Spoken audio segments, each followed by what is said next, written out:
This is Marketing Jam, a show featuring the brightest minds in marketing. Let's talk about SEO quickly. This whole search engine optimization thing. People are frustrated by it, confused by it, and there are so many SEO tools out there. Free ones, subscription ones.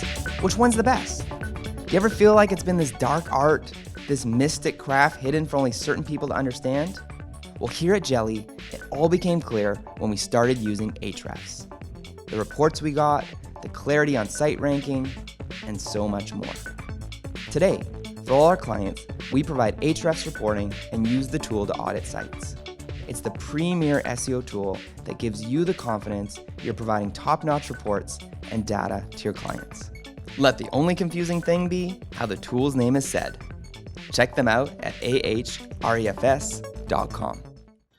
Well, thanks everyone for joining us for another week of Marketing Jam. I'm so excited you're here in audio and video land. We've got an incredible guest for you to meet today. So come on in, listen to this conversation, and thanks for coming.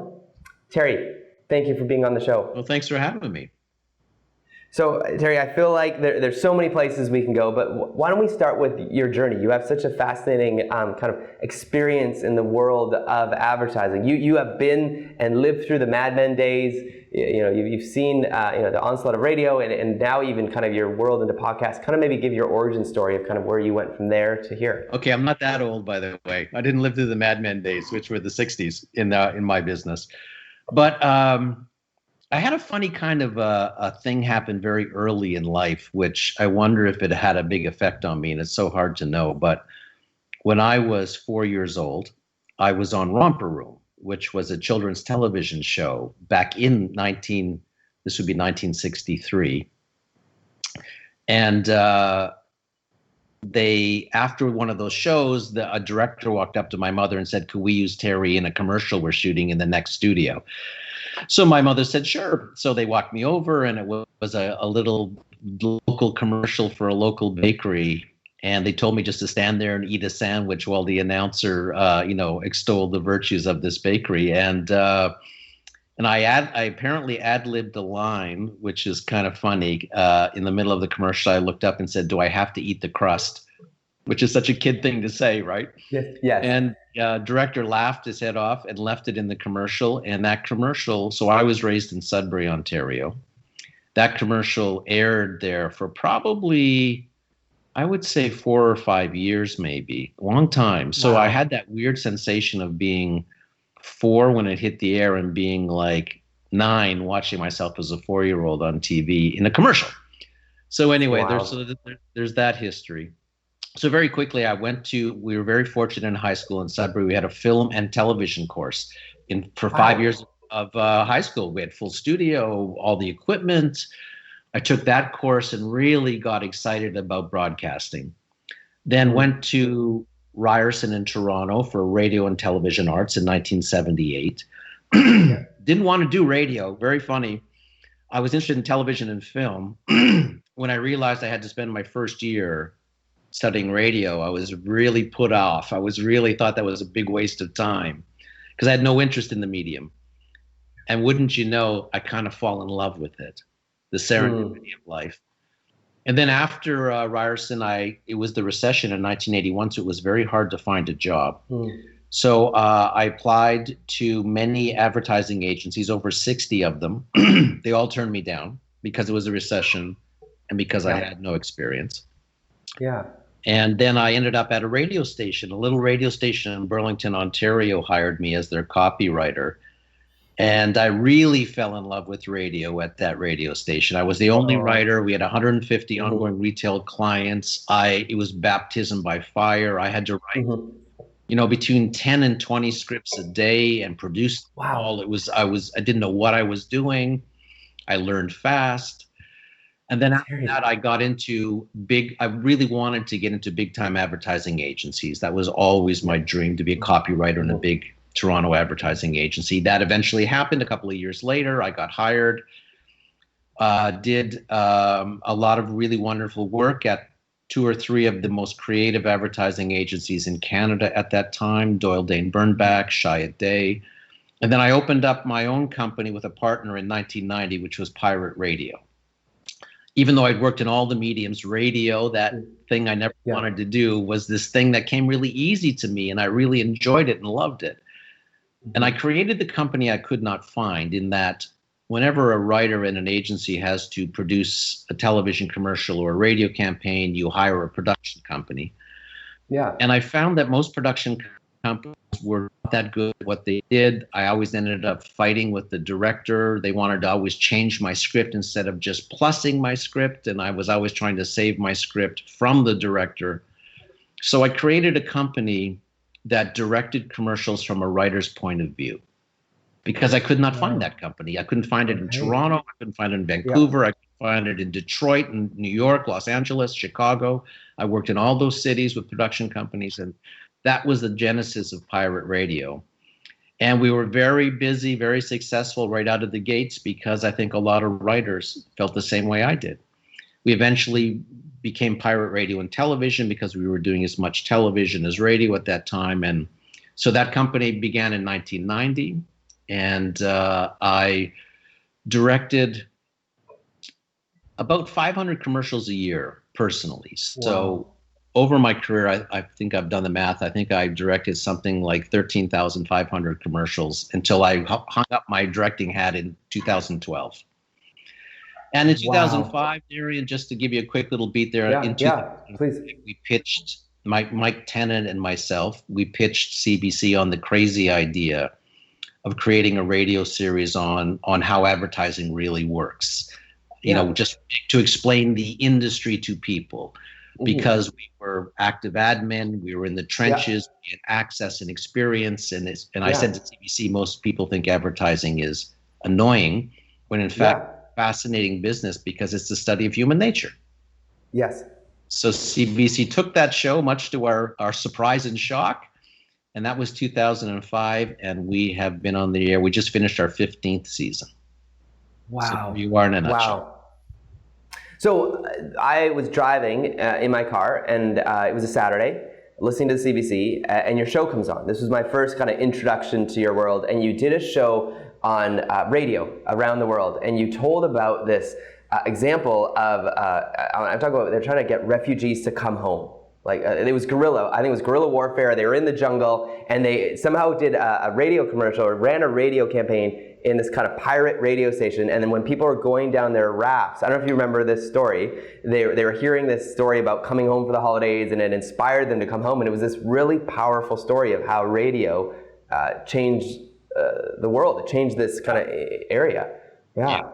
You're well, I'm a story hunter, so I am always looking for those kind of stories. And the great thing about the marketing world, and I mean like the world, the planet and the industry of marketing in that, is that there's always stories being generated every single day. It's people say, you know, after 15 years, is it still hard? Is it hard to come up with stories? And I say that's the easiest part of the show. The research is the toughest part, but coming up with episode ideas is in fact the easiest part.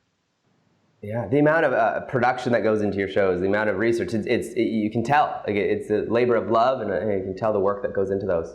It is a labor of love, and I think most people don't even probably know how much work goes into it. I have a team of researchers, and we, you know, depending on the episode theme, we could spend somewhere between us all, maybe, you know, 20 to 30 plus hours of research for a 27-minute show.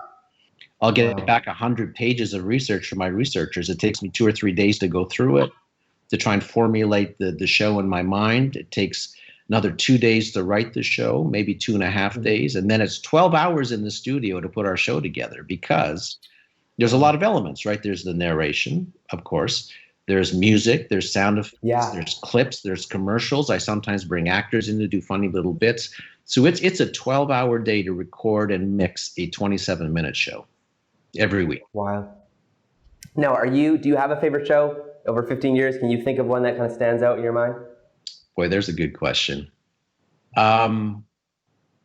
You know, it's interesting. I've discovered along the way that a show will tell me what it's about. And what I mean by that is, and I'll give you a great example, which is one of my favorite shows. So I wanted to do a show on how the advertising industry advertises to women. Because 85% of the goods and services purchased in this world are purchased by women. So I started to do that research. And I mean, as an ad guy, I mean, I have a lot of insight into that, but I started also doing the research and trying to go back in time to see where the advertising industry really locked its sights on women. Yeah. And through the research, I discovered, which I sort of knew but really didn't know, was that the advertising industry after World War II in the 50s, when industry started roaring back after the war effort, so many products were invented during wartime. Wartime is an incredible, as horrible as war is, it's also got this weird upside where a lot of incredible inventions happen during wartime. And then those inventions become consumer products in peacetime. So, you know, America had all these incredible products, like nylons came from parachutes, and microwave stoves came from microwave radar. And anyway, they needed an audience to buy. They needed a big chunk of the public to buy these products. So they focused in on women and started to glorify the stay-at-home mom. Because they needed women to not go into the workforce, but instead to stay home and purchase all the household products. Aerosol sprays came from the war, like all furniture polish, all of that. And they glorified the stay-at-home mom, which of course, over time was a very damaging thing to women because they had a lot of aspirations. A lot of them went to university, but popular culture and advertising in particular convinced them or persuaded them to stay home. And there was a lot of anger over time, and it really eventually became, the boomerang effect became women's lib in the 70s. But anyway, going back in time, so that episode taught me that advertising had this really dark side where it really it suppressed and oppressed women's desires just in order to sell products to them in the 50s and 60s, and that was eye-opening to me. So we did a big two-part show called How Advertising Invented the Housewife. And that was probably my favorite show of all time. It's almost the opposite effect when they did Rosie Riveter, right? Like, hey, you can do this, look what us women can do. And then they did the opposite effect of The Housewife. Yeah. So, Terry, you have 2 books out now. Tell me about those that have yet to discover the first book. Tell us about it, and then tell us about your newest book that you've put out. The first book was based on, so the radio show began as O'Reilly on Advertising for 1 year because we thought CBC was only going to take us for the summer. It was a summer replacement show. And then it got so much great response that CBC kept us on and said, we want you to stay. And then Mike and I rejigged the show and renamed it and opened up its focus. And we called it The Age of Persuasion.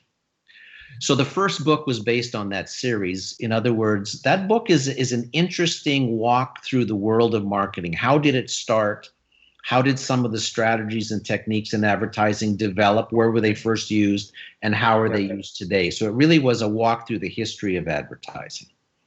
My latest book, called This I Know, is really where the radio show is aimed at the average Canadian to explain how the advertising industry works. This book is the other end of the telescope. It's aimed at marketers.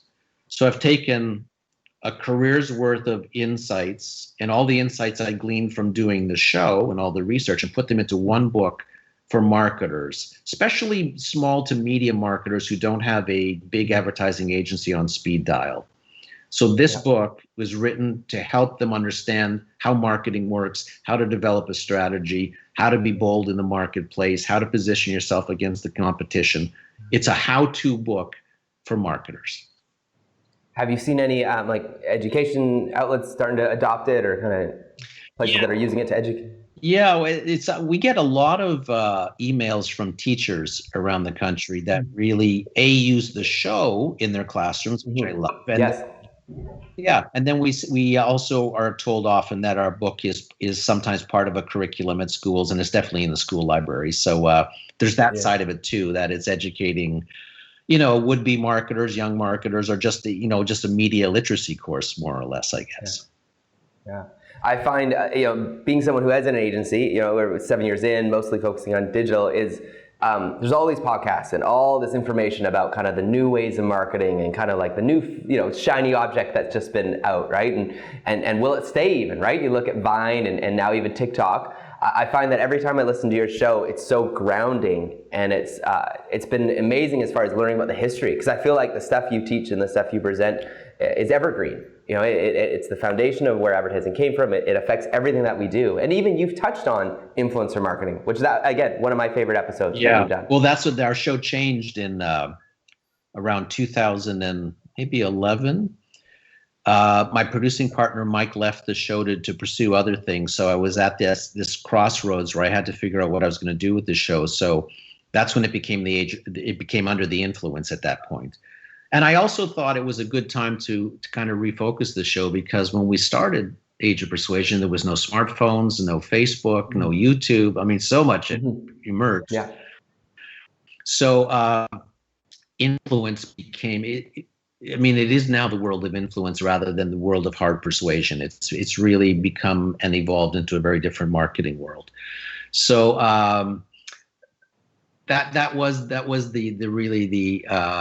impetus for doing that episode you just referred to and changing the whole vibe of the show. Yeah, I remember, and I'll say this, I use kind of Apple as my go-to kind of podcast listening tool, the Apple Podcast. And I remember seeing it pop up, and I was thinking, like, how could Terry do something on influencers? Like, he doesn't know, and it's like, it's this new thing. How could he have a pulse on it? But what you shared it was incredible. Like, you gave the history of it, what's happening now, and you gave me the articulation to even for me to explain to my clients how influencer marketing works. Because I feel like we're so in the trenches that you kind of pulled me out of it and said, hey, here's the influencer world. Here's how it works. Here's the history of it. And here's how you can bridge the gap between people that are just trying to understand these new fangled ways of marketing. Well, just going back to your previous question, I am a fundamentals guy. Yeah. So much of my show, it's interesting, my show began as a study of creativity because I was a writer and a director, so I was in the creative field.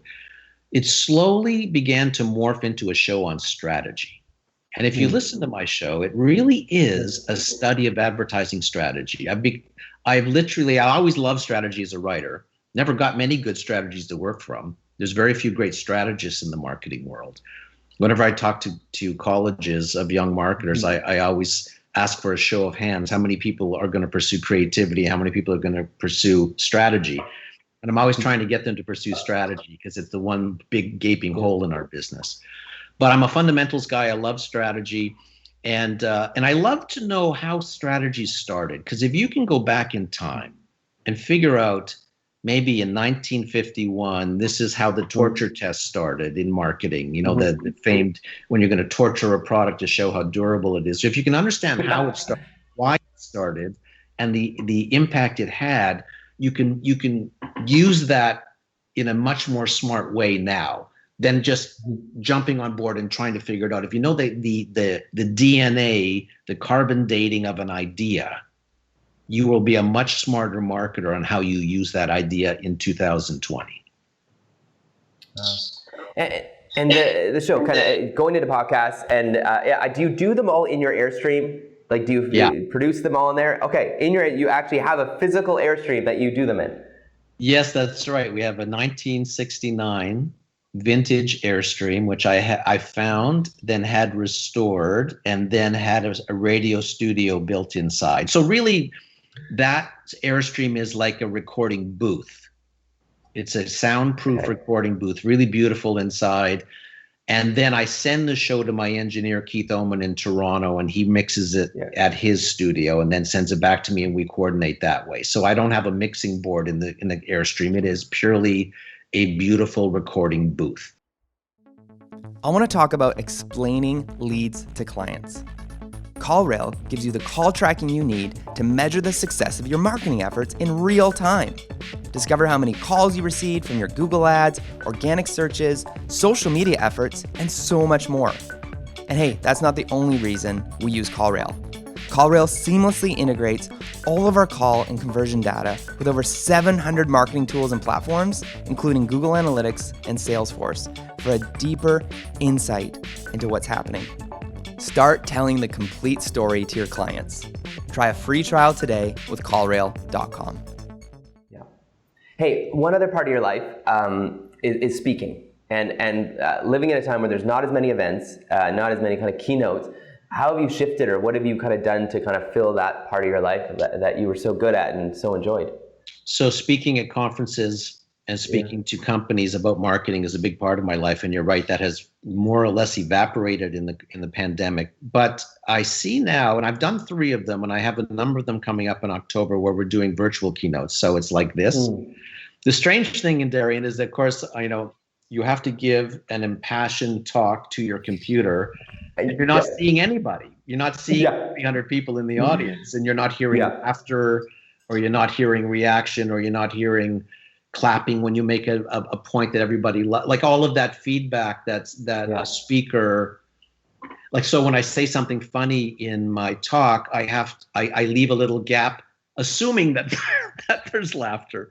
I guess that's such a funny thing. But anyway, so, and all of us speakers, it's an interesting thing. We're having to very quickly learn how to deal with different platforms, because almost every event has chosen a different platform.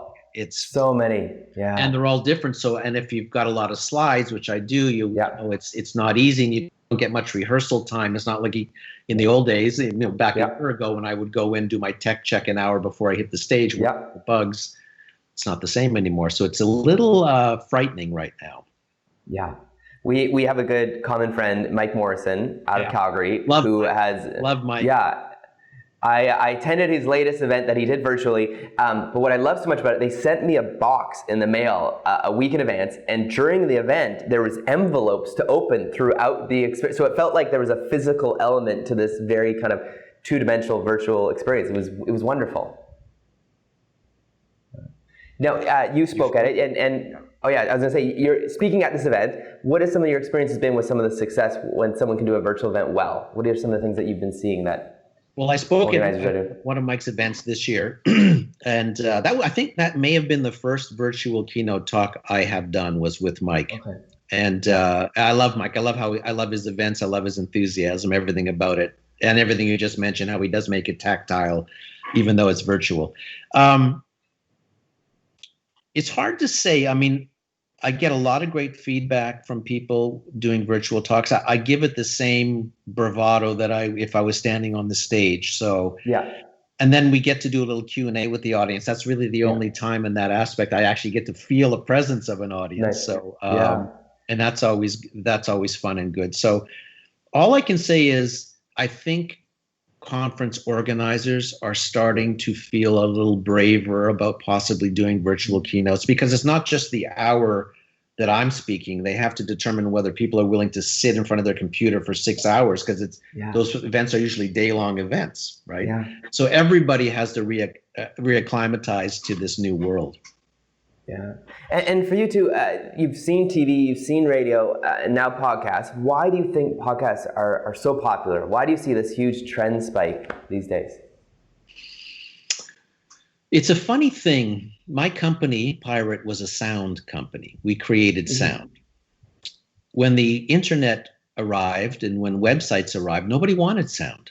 Like, we had a hard time finding our way into the virtual world as a sound company, because the first thing everybody would jump to on a website is turn sound off, right? Yes, yep. For years.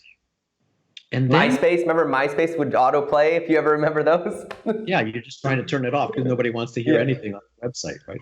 So over time, that started to change. And I think what podcast offered people was that Netflix model of listening on demand. So that was interesting. If you look at my radio show on CBC, if you didn't sit in front of your radio at 11:30 on Thursday mornings or Saturday mornings, you would miss me, right? Yes.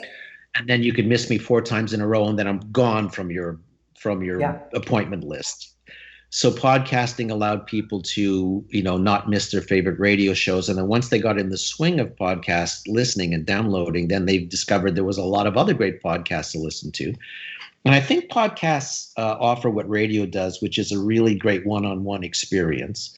Yeah. And I think, and the pandemic's been an interesting moment, because I think most people do their listening when they're commuting, or at the gym, like at very specific times where a half-hour podcast fits great when I'm on the transit going to work, or I'm in my car driving to work, or if I'm I want to listen to something while I'm working out in the gym. All of that disappeared in the pandemic because nobody's going to work and nobody's going to gyms. So podcasting took a little hit, and then it started to come back again as people, I think, just figured out new routines in their life. Mm-hmm.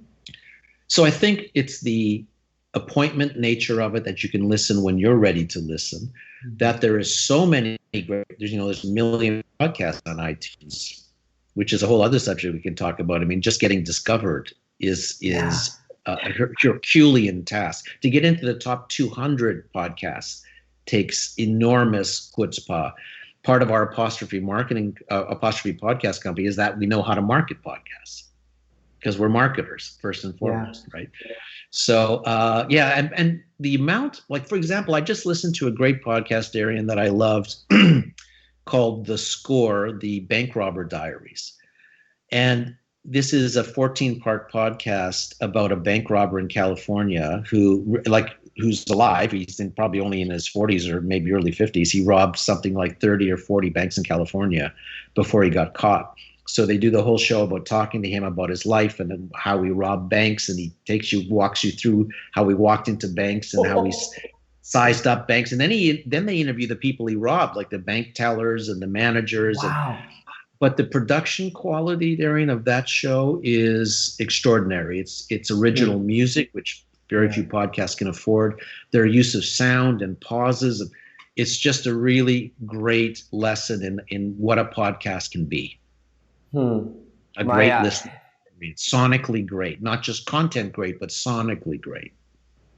One of my favorite things to do on long drives is The Adventures of Narnia. Put out these CDs. We still have these CDs that we put in our car, and it's all the voice actors. And sometimes I imagine when we're listening to it in the car rides is sitting around a radio back in the day as a family unit and kind of listening to this show. But it's nice when they actually bring in actors and bring in that music and bring in those sound effects.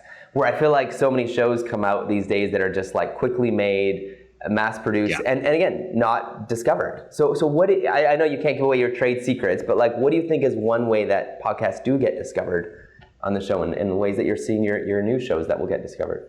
That's a very good question. I think first and foremost, there has to be a great idea behind the podcast. And there has to be then great production quality, as I was just speaking to. I mean, the reason it takes 12 hours to mix our show is because we take it very seriously about the sound and the music and the sound effects and the sound quality. So it doesn't sound like you're in a tunnel or you got a lot of echo, just the actual room quality of the miking.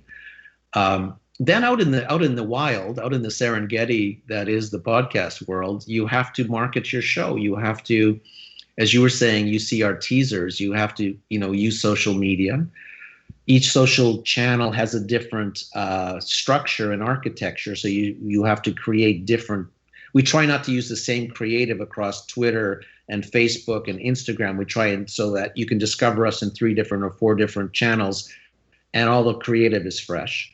Cross promotion is a great idea. So if you can touch base with another podcast that may have a simpatico theme or that their audience might be interested in and what you have to do, so you cross promote each other. That's a great way to get discovered.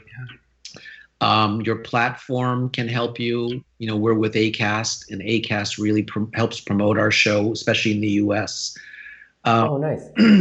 What else can I tell you? I think that those are the major ways to get noticed. It is really marketing and cross promotion is really the best that you just, so without having to spend any money, you're just spending time and effort. You can always take out Facebook ads and Twitter ads, etc. if you want to spend money in marketing, and there's nothing wrong with that either if you've got the funds. So tell me about the trend in kind of podcast advertising. There's like pre-roll, mid-roll, end-roll. Tell me about trends that you're seeing and where you think that will go. It's interesting. Podcast advertising is really a throwback to the golden age of radio in the 40s. Yeah. It's all, host read. That's what all the advertisers want. It's not pre-produced commercials. I think we've only had one pre-produced commercial in all of our shows from the beginning of time. Everything else they want. Yeah. Myself or Sydney, who is the host of We Regret to Inform You, they always want host read ads, and they want hosts to inject their personalities into them. So it's a very interesting. It goes against a lot of what I believed in advertising, which is that you want the ad to jump out of the show, that you want to have an intriguing concept behind it and be really well produced. Podcast, the world feels very different in podcasting. The listeners are okay with host read ads, and they want to hear a host who has an experience with the product and not just reading a briefing list to you. So mid-roll, so pre-roll, mid-roll, and end-roll. So there's only so many ads you can tuck into a half-hour show, which mostly everyone wants a mid-roll. All advertisers feel that the best place to be is in the middle of a show, that there'll be less chance that listeners will skip over the middle because they'll be so engrossed in the show. That's the hope. Next would be pre-roll, because everybody has to start a podcast. The end roll is probably the least desirable, but in many ways, I think it's overlooked. Even in our show, Darian, there's a reason why in Under the Influence, I do something funny as the very last moment of the show. Like the very last seconds, I do something funny. And there's a reason for that, is I want people to sit through the credits. Yeah. Right. So the way you structure everything affects how people listen, and people they comment often on the very last few seconds. So I know they're listening right to the end, and that's important because when advertisers look at your show data, they want to see how long people are listening to your show. Are they bailing at the 10-minute mark? Are they only listening for 15? Because I try and create a great show, and I put a little candy at the end, people are listening full 27 minutes, right? And that helps us attract advertisers. So it's all smart strategy, right? Yeah, I am one of those people that waits till the end. It's almost like the Marvel movies. You fast forward after the credits to kind of find out what secret they'll have. But it's always something between you and it's another person's voice, the producer, right? Is that who that, or no, it's always you bantering or... I've changed it over the years. I used to have a phone call in there, and I try and change it up every season. But this past season was an actor named Jamie Watson, who is one of my favorite actors, who does all those little bits. Yeah.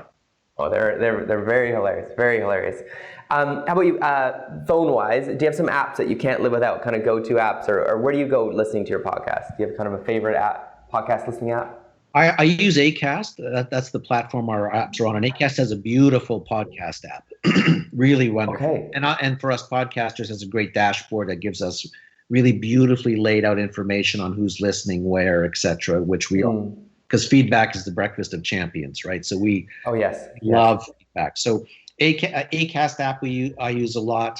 I love Shazam. I'm a big Shazam user. I'm forever Shazamming music I hear on television shows or even on a commercial. Like there's an Uber commercial right now, and I love the track on it. And I Shazammed it last night to figure out what it was, because I can use that in my show too, because I'm always looking for music. My CBC, now remember, you can't use copyright music in a podcast. That's very important for all your podcast podcast creators out there. So I use copyright music in my CBC show because CBC pays the royalties, but I strip it all out for a podcast because there's no royalty rates. Oh, okay. And I want to say this to podcast creators. I saw an article recently saying that record companies have ramped up their efforts to sue and bring litigation against podcasters using music. Because remember that all music's coded. That's why Shazam works, right? Yeah. Okay. So, who knows what Sony Music is listening to, and just have software to find their music codes being used in podcasts. And then if you've been using copyright music for 8 years in your podcast, you could be on the hook for 8 years of royalties. And there goes your house. Wow. So and even if you sing it, what if you sing the song? Is that also as bad? Can't even sing it, can you? No. Can't. No. You can say, you can reference a title because you can't copyright titles. It's a weird thing that there hasn't been royalties put in place for podcasts, because that's a whole source of revenue for artists and they're starving right now because they can't perform and nobody's buying music anymore, right? Yeah. So I don't know what the holdup is, because the advertising world was able to strike a deal with music, that the internet, when commercials get played, they figure out a way to figure out royalties and geofencing, etc. So I don't know what the holdup is. It's frustrating. One of my other, I got a couple shows. CBC show, it was one of my favorites to listen to with my son, is The Great Debaters. I find it fascinating. But it's been a bit more awkward these days because there's no audience. So hearing them do the show without a live studio audience just doesn't feel the same. But it's been really impressive seeing CBC put out such great quality shows, and they continue to invest in that world. You have to give CBC credit, and I don't work for CBC. I license my show to CBC, so I can say this with objectivity. I think they do a great job. There's a lot of really great shows on CBC. They're forever working with slash budgets.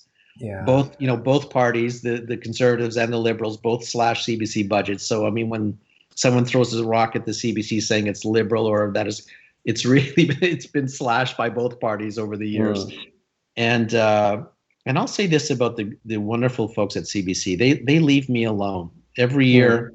When we talk about renewing the license, they say, keep doing what you're doing. We love it. And you got to love that, because how often are you left alone in your professional life? Yeah. And it's really, this show, the Under the Influence, is mine to screw up, because they have not ever put their nose or fingers in the show. They've really given me wonderful freedom. Wow. And then the shows we're creating, of course, we have absolute freedom in. So that's another great thing about podcasting, right? You don't have, as a rule, you don't have an overlord. Yeah, that's very true. I don't know if it's called an overlord. My host is Anchor .fm, now owned by Spotify. So I feel I'm somewhat at their mercy for getting my data. And where is it being distributed, and what's the, they can only give me so much information, I'm finding, right? And Apple's working to get me more information. So I feel like it's still a bit of a Wild West in the sense of getting the hard data compared to maybe some of the other advertising. I agree. And if you look at the history again, talking about the history of things, if you look at the history of radio, 1920s started, the same growing pains, like not much feedback, not much data. Even in the early days of radio, advertising was illegal on radio. It was really not brought in till several years later. So, I mean, every medium has its growing pains, and podcasting is still in its diapers. Yeah. So, Terry, where can people find you, your show, the books? Where can they go? Easiest place to find you? Well, we're easy to find. Our podcasts you can go to apostrophepodcast.ca. You could go just look at them on iTunes or wherever you get your pods. You'll find Under the Influence there. You'll find all the Under the Influence archives there, which we released this year for the first time. So you can go back in time and listen to any episode we created. Yeah, it's all there for free for you whenever you want to listen to it. We regret to inform you is on every podcast platform as well. My books are in bookstores. I'm working on my third book right now. Oh, nice. Which is due in January to my publisher. So I'm deep into that, which is not an advertising book, by the way. Can you tease your new book? What is it about? Can you give some? It's the working title is My Best Mistake. Okay, nice. And it's a show about people who made career mistakes that ended up being the best thing that ever happened to them. Wow. Okay. Very, very cool. And going to the archives, you can find the 2-part special on how advertising affected women. And I think, I can't remember the name of my favorite show, but the radio one, where you talk about just was it the power of radio or the influence of radio? Because it surprised me. Almost every season, I do one episode on great radio from around the world. So I'm not sure which season that was, but you can see them in the archives. As a matter of fact, if you go to your listeners or your viewers, if they want a master episode list, right? If you go to my website, which is terryoreilly.ca, very easy. There's an Under the Influence tab there. If you click that, you'll get an absolute 300 plus episode master episode list there. So you can find whatever show. You'll know exactly which season to go hunting for in your podcast app once you find it on our master episode list. It's amazing. And good way to support .ca, Sierra. I'm a .ca guy. Yep. Love .ca. Everything we do is .ca. So yeah, absolutely. That's awesome. That's actually how I was really influenced actually to go and reconsider putting jelly on .ca versus .com, was hearing that pre-roll of you talking about the importance of .ca. Yeah, I'm a big believer in that too. I love .ca. I think it's, like I say, I think it's the, I've said this before, I think it's the little Canada pin on your knapsack as you go tripping around the world, right? No, it's great. It's very cool. So Terry, thank you for being on the show. Well, thanks for having me. Those are great questions. I really enjoyed that. Thanks everyone for joining us this week on Marketing Jam, and we'll see you next week on the Jam.